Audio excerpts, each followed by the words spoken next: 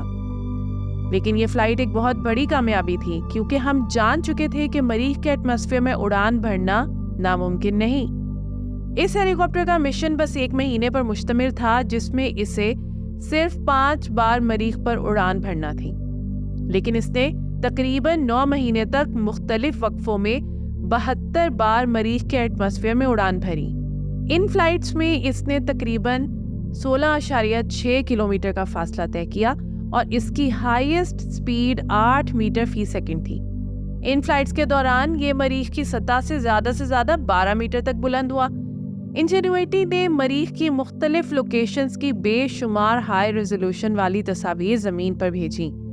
اب یہ جاننے کی کوشش کرتے ہیں کہ انجینوئٹی ہیلی کاپٹر کو کیا ہوا، ناسا نے کیسے اس سے رابطہ بحال کرنے کی کوشش کی اور کیا وہ رابطہ بحال کرنے میں کامیاب رہا یا نہیں۔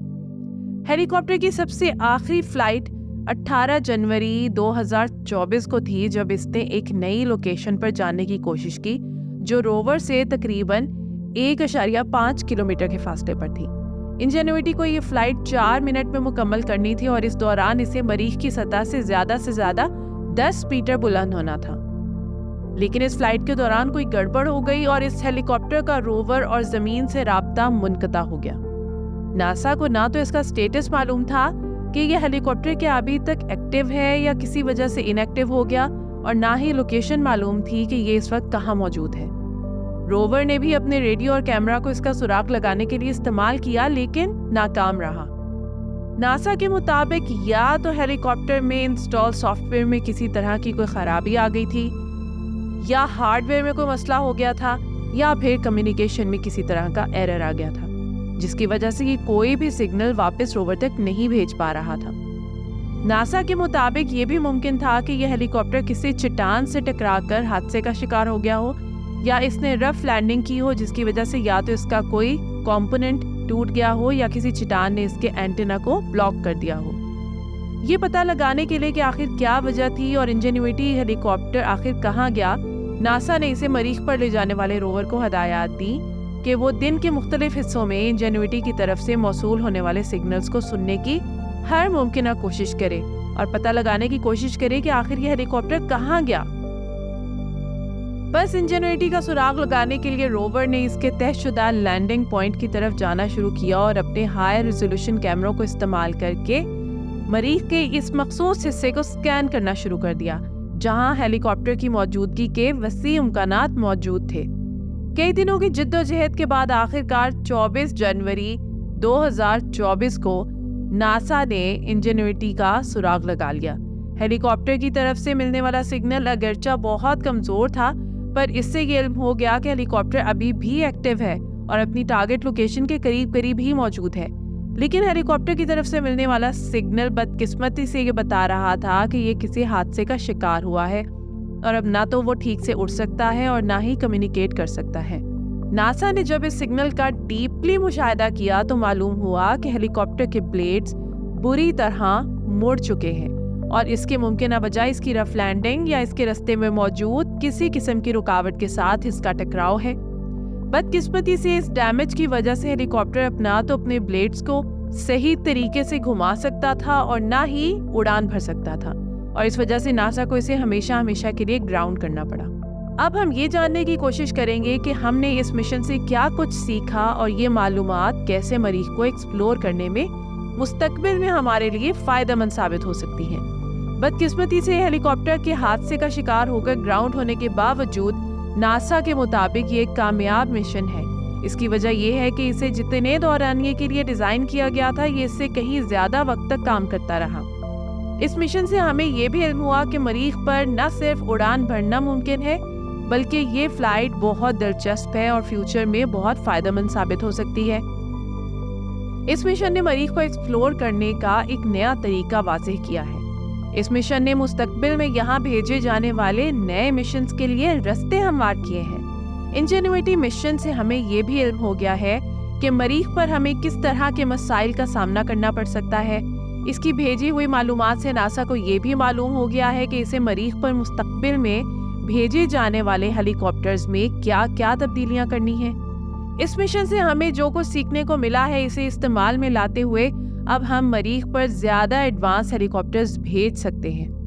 اس کے علاوہ مستقبل میں ناسا مریخ پر بیلونز، ڈرونز، گلائیڈرز اور یہاں تک کہ جہاز بھی بھیجنے کا سوچ رہا ہے۔ اگر ناسا اس میں کامیاب رہا تو یہ انسانیت کی بہت بڑی اچیومنٹ ہوگی، کیونکہ یہ مشینیں کم وقت میں بہت زیادہ فاصلے طے کر سکتی ہیں، بہت زیادہ اونچائی تک جا سکتی ہیں اور ان میں انسٹرومنٹس کو کیری کرنے کی صلاحیت بھی زیادہ ہوگی۔ یہ مشینیں بہت مشکل کام کرنے کی صلاحیت بھی رکھتی ہوں گی، جیسا کہ نقشے بنانا، سروے کرنا اور چیزوں کو ایک جگہ سے دوسری جگہ لے جانا وغیرہ۔ یہ مشینیں روورز اور لینڈرز کے ساتھ بھی اچھے طریقے سے کمیونیکیٹ کر سکیں گی، جس کے نتیجے میں مریخ کو ایکسپلور کرنا بہت آسان ہو جائے گا۔ تو یہ تھی آج کی ویڈیو۔ امید کرتی ہوں کہ یہ ویڈیو آپ کے لیے بہت انفارمیٹیو اور دلچسپ رہی ہوگی۔ آپ سے گزارش ہے کہ ویڈیو کو لائک کریں اور ایسی ہی مزید دلچسپ، انفارمیٹیو اور ایجوکیشنل ویڈیوز کے لیے ہمارے چینل تختی آن لائن کو سبسکرائب کر کے بیل آئیکن کو بھی لازمی پریس کر لیں۔ شکریہ۔ ملتے ہیں کسی ایسی ہی نئی ویڈیو میں۔ مجھے دیجیے اجازت۔ اللہ حافظ۔